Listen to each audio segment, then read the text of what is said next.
अरे चार ही कोणा चार खांबा गडाईला छाईला हरियर बास। अरे चार ही कोणा चार खांबा गडाईला छाईला हरियर बास। अरे मड़वा के बास धैले रोवेले आपन पापा नैना झरा झरिलोर। अरे मड़वा के बास धैले रोवेले आपन चाचा नैना झरा झरिलोर। अरे ई धियावा हम के करा के सौंपबी के ई करी है प्रतिपाल। अरे ई धियावा हम के करा के सौंपबी के ई करी है प्रतिपाल। अरे इतना बचन जब सुनेले कवन समधि उठेले दावन झहराय।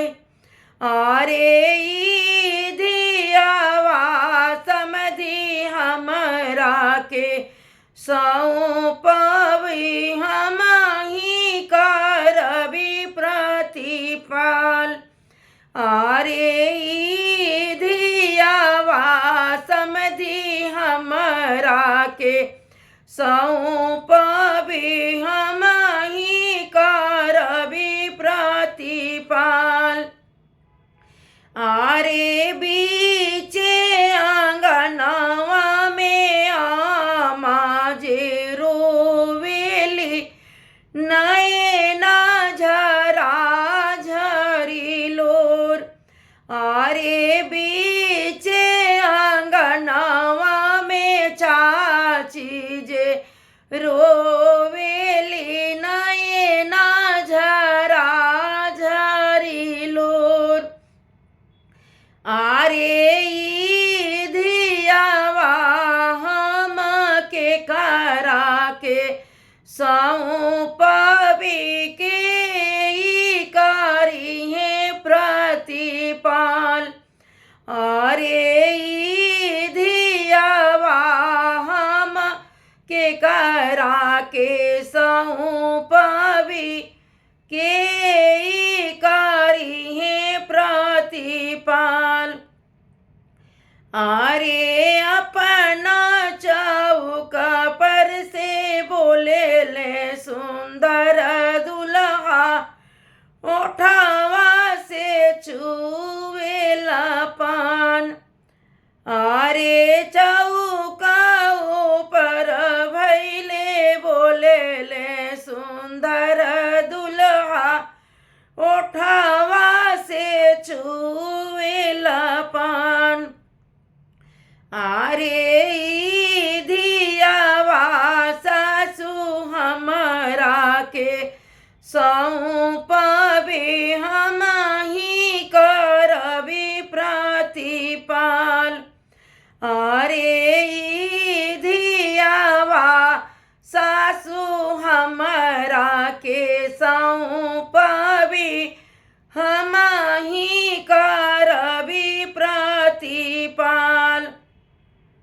अरे नैहर नगरिया के सुन कैलू बेटी सुन कैलू अंगना हमार। अरे घरवा अंगनवा तू सुन कैलू बेटी सुन कैलू गोदिया हमार। अरे ससुरा नगरिया बसई है